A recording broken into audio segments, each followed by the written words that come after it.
Ever since I first played Super Mario 64 on my 3DS back in 2012, I've loved every level of it. Some of its levels. This is just a nice, creative puzzle platformer. Well, that's what it's always been to me. Apparently, quite a bit of people find this game to be creepy. There's all kinds of conspiracy theories and spooky stories out there. And it isn't just restricted to the original. People claim to have had strange experiences in the DS remake as well. This stuff is fun to read through, but I'm really not convinced that there's anything undiscovered in this game, other than a few basic glitches. There are some pretty interesting posts by people who claim to have had experiences in this game as a kid, only to later find out that what they experienced isn't even a feature. A big one is the theory that every copy of the game is personalized, with an AI that randomly generates events and details. Then there's the whole phenomenon behind Wet Dry World. This level is apparently especially creepy, or sad, or just negative.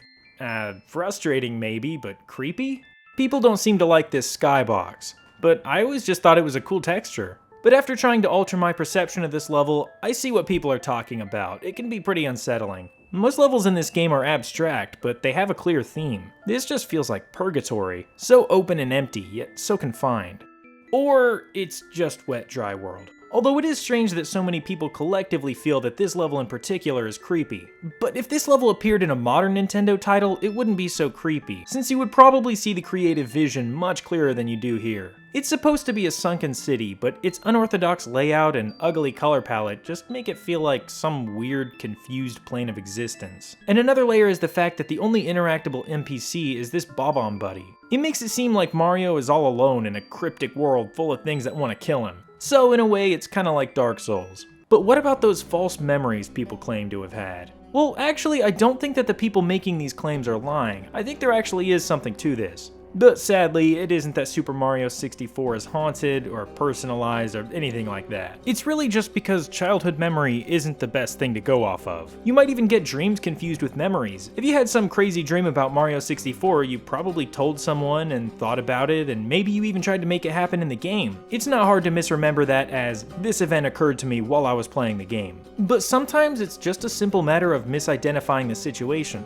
This post claims that there was an earthquake sequence in the castle, which was apparently pretty scary. But this was almost certainly a physics glitch. This happens when you stand at weird angles on certain objects. As a kid, you don't really take those kinds of things into consideration. The user also claims that they were chased by some kind of enemy during this, but that this part of the memory was a little less vivid than that of the earthquake. So maybe the chase part was just a dream or another game, while the earthquake was a physics glitch. Maybe I'm kinda stretching, but it's still less of a stretch than some sort of super secret earthquake chase sequence. Something that almost every Super Mario 64 ghost story has in common is their support of the theory that Super Mario 64 is personalized. This means that every copy of the game acts differently, adding, removing, or altering features. I don't really have to debunk this, it just isn't logical. The only evidence is the occasional minor bug here and there that are tough to replicate. And I mean, why even consider evidence? The theory is that in 1996, not only was Mario 64 the huge innovation that we know it as, but it also secretly integrated a wildly advanced AI that only seems to affect a select few people's games. Every copy being slightly different could be a huge selling point, and considering how much time, effort, and money would go into making something like that happen in 1996, there is a negative 1000% chance that Nintendo would create this AI and leave it in the game without telling anyone. It's a completely insane idea, but also a really cool one.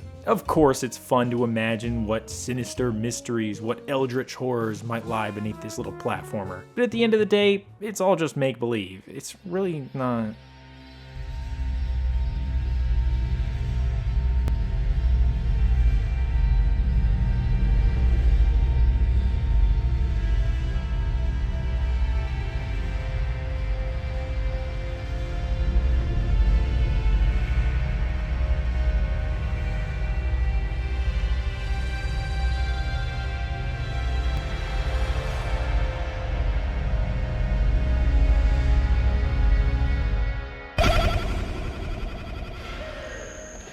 Okay, it's kinda creepy. Let me know if you've had anything weird happen to you while playing. I'd love to hear it. I'm sure I missed a bunch of stuff, but I just wanted to go over some of the topics that I keep hearing about. It's pretty easy to fall off the deep end with some of these.